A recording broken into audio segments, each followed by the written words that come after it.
Yo, what's going on, people? Welcome back to the channel Football Therapy One Time with me, your host, Jan. I hope you're doing well, mate. I really do hope that. Welcome back to Chelsea news. It's been such a long time, probably 25 hours at this point. Welcome back. I welcome you, viewer, listener. Loads of people listen and don't look at this pretty face. I look pretty pale, so if you can, just listen. I recommend it. Welcome back to Chelsea news. Chelsea explained the money situation, losses. Are we in breach of financial fair play? Highly rated coach Azabaza, Anthony Barry, apparently wants to join Tuchel. He wants to jump ship. Where the ruddy heck are we? Why, what's happening? Are the rats is it the rats when a ship is sinking? They was the first to know and all the rats run away. Look, man, if you got rats on your ship, you should have checked for that stuff before you set sail or got in the water, because they have to already be on the ship. There's no way anyway, also Mason Mount, apparently we're going to find out by a Football.London article what his main Chelsea concern is. Of course, a very notable talking point at the moment. Thanks for joining me. It's going to be wicked throughout this video, so don't you dip out early, you ruddy son of a gun. Stay to the end, and who knows, you might get free OnlyFans tokens. Probably not, though. Just want to, So Chelsea published their financial situation on the website, on the Chelsea website, but I'm going to be reading an article from The Independent. And get context from that and see if they have anything interesting to say. Chelsea explained loss of 121 million in financial results, which, by the way, I know that sounds like a lot, 121 million. I don't actually think that's as bad as it could have been. Let's read on. The financial results do not capture Chelsea's summer 2022 or January 23 acquisitions, when they are reported to have spent around £600 million on players. But if we are to believe these Chelsea new men, people are smart, that's okay? Question mark. Chelsea say government sanctions imposed on the former owner, Roman Abramovich, were a factor in the club posting losses of £121 million in the 21-22 season. Russian billionaire Abramovich was sanctioned by the UK government in March last year as it sought to freeze assets of individuals it believed had, we know, the war in Ukraine, the invasion of Ukraine. Chelsea were placed under a special license, which restricted their ability to sell tickets, remember this guys, accept event bookings, and even sign contracts with new players, a la Rudiger exit. The restrictions remain in place till May 30th last year, when a new consortium led by American cowboy, it's businessman not cowboy, Todd Boehly completed a takeover of his club, as the Blues statement issued on Monday, which is yesterday at time of recording, said the impact of the sanctions on Chelsea's financial results would also be felt in the following years. So, essentially, you hurt us, and this will continue to hurt. Chelsea said turnover had increased from 481 million basically 50 million from the previous year, despite the sanctions. Commercial revenue increased to 177.1 million. The losses were attributed to increased operating expenses, including match day and non-match day costs. The financial results do not, like I said, talk about this 600 million spent in the last two windows. The 21-22 results show 118 million pound was invested in the playing squad, but a profit of 123 million was made, which actually, even after that investment, puts us 5 million plus, because we, of course, sold the likes of Tammy Abraham, Mark Gurhey, Fikayo Tomori, and Kurt Zouma. And if you look at the three academy boys, the Cobham boys, Tammy, Mark, and Fikayo, that's all free money. We speak about that before on the channel. If it comes from the academy, if it's homegrown, that's like free juice on the books. The club have said they are continuing to comply with UEFA and Premier League financial regulations despite the losses and the impact of the government sanctions. Now, this is interesting because they're basically saying, look, even though you screwed us, even though you tied one hand behind our backs, and yes, we've spent money, despite all that, we're not breaking any rules. We're still the good guys and everything is fine. Now, that's pleasing to hear because a little while ago, we read the reports, certainly we reacted to them here on the channel, that Chelsea were trying to look for like alleviation. I don't know what the word is. Special sensation. Special sensations. We were looking for special sensations from the governing bodies because we were sanctioned, and I was concerned that these special sensations were part of the strategy and we were dependent on said sensations. But fortunately not. And for those of you getting confused, I understand. But basically, Chelsea are okay financially with their money. So let's move on. Thomas Tuchel's stealing our assets, and why wouldn't he? He was canned. We don't know the truth, well, the whole truth, and nothing but the truth behind the scenes of why he was sacked, which of course has been threatened to come out by his now ex-wife, Cece, and of course Simon Johnson, who was with Todd Bowley in Qatar for the World Cup, who found out the dark truths. Look at this. I've got a green Sherlock Holmes mug, so now, if you're listening now and you're not watching, you're missing out, mate, because I have green on my mug, and it's fun with the green screen, but it's also got coffee in. Yeah, I digress. Tuchel, Bayern manager, understandably unhappy with Chelsea, trying to steal our coach. Anthony Barry, the one coach, the set-piece coach, and indeed the one coach that has survived the last three regimes in Frank Lampard, Thomas Tuchel, and now G. Potts. He wants to go. By the way, like, I listened to the Straight Out of Cobham podcast, the Athletic podcast. I would recommend. Liam Twomey quite rightly saying, look, this guy is a highly sought after coach. Not just for, he wants to be his own a coach in his own right. He's already had those offers. He's already doing international coach work with Chelsea. He won the Champions League with Tuchel. And like I said before in a previous video, Tuchel speaks fine English, as does Zoltlo and Arno Michels. So he'll feel, it's just a great opportunity for him.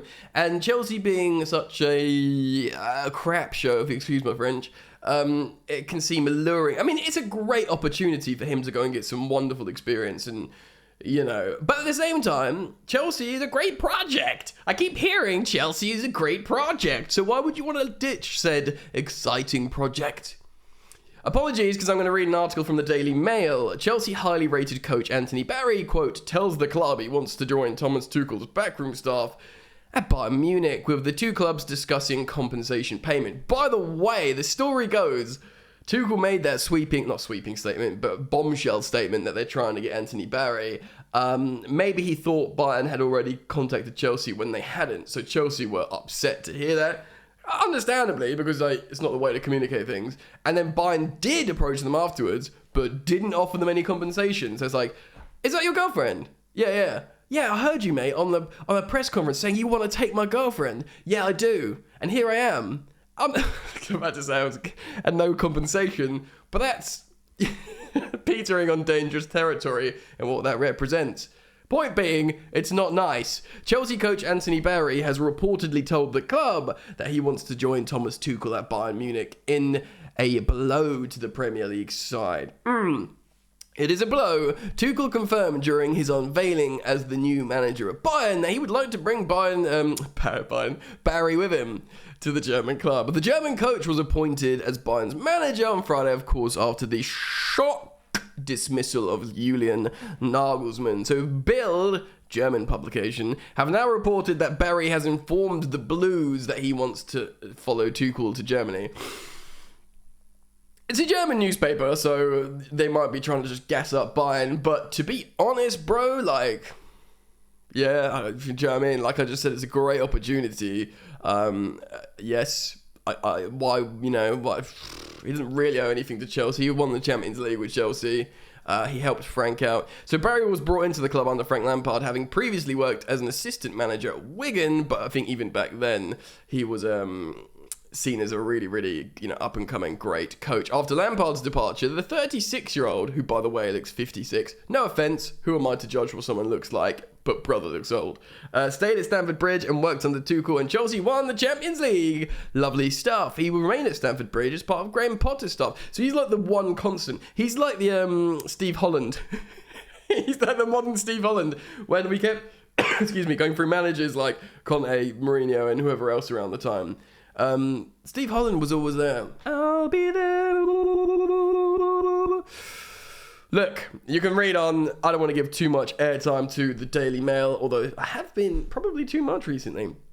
Anthony Barry wants to leave. A lot of Chelsea fans, to be honest, yes, he was great when he came in. We scored set pieces. We were amazing at defending set pieces. Tuchel ruddy loved. I mean, Tuchel's poaching. Literally, as we speak, he's poaching him. So I don't need to tell you Tuchel loved him. It'll be a big loss, but I think we're going to be all right. Tuchel, you won the Champions League with this guy. I'll be forever thankful. Have Barry take my gift. Have this man from Wigan fly Barry. Fly to Munich. Let me know what you think on that. Comment down below and let's move on. Should we move on? This is gonna freaking work. Okay, let's move on. Ooh la la. Take a deep breath. Mason Mount. Magic Mason Mount. Right, football.london. This is Football Therapy. Football.london. Bobby Vincent, Chelsea writer, is talking about Mason Mount's main concern. Going into Chelsea's vitally important victory against Leeds earlier this month, only Kai Havertz had played more minutes than Mason Mount this season. Mount has since missed the last 4 matches with a pelvic injury. Damn, boy, go easy on her. I'm sorry. That recently ruled him out of the England squad for the ongoing international break, despite initially being called up for action by Southgate. Southgate loves Mason Mount. The 24-year-old has been far from his best this season. I would say this is the worst season of his Chelsea career, personally, but still remained a crucial part of the first team squad at Stamford Bridge. The England international was featured for 32 times for Chelsea already. Oh, that's pretty wild considering. I mean, is it? I don't know. With Havertz, who's played 36, earning more appearances. People have a strong opinion on Mount. Yes, they do, especially supporters on social media. Yes, they ruddy do. But one thing is very clear. Every manager he plays under rates him highly. And yes, they do. So yes, he goes on here to explain about Mason Mount, how he was really important, Thomas Tuchel, how he's really important, and indeed, of course, Graham Potter. When Graham Potter took over from Tuchel in September of last year, unsurprisingly, Mount carried on his crucial role in the Chelsea team, but things have not worked out this season. Despite playing more minutes than anyone bar Havertz, the England midfielder has just 3 goals to his name in the process. He also has 4 assists, but Mount himself would be the first to admit his return in front of goal has simply not been good enough for a player that sets his standards so high in recent seasons. He's almost become a victim of his own success, which I'll agree to a thing. He got over 10 goals and 10 assists in the Premier League. First player since Hazard to do that, even though he's more of a midfielder than an attacker.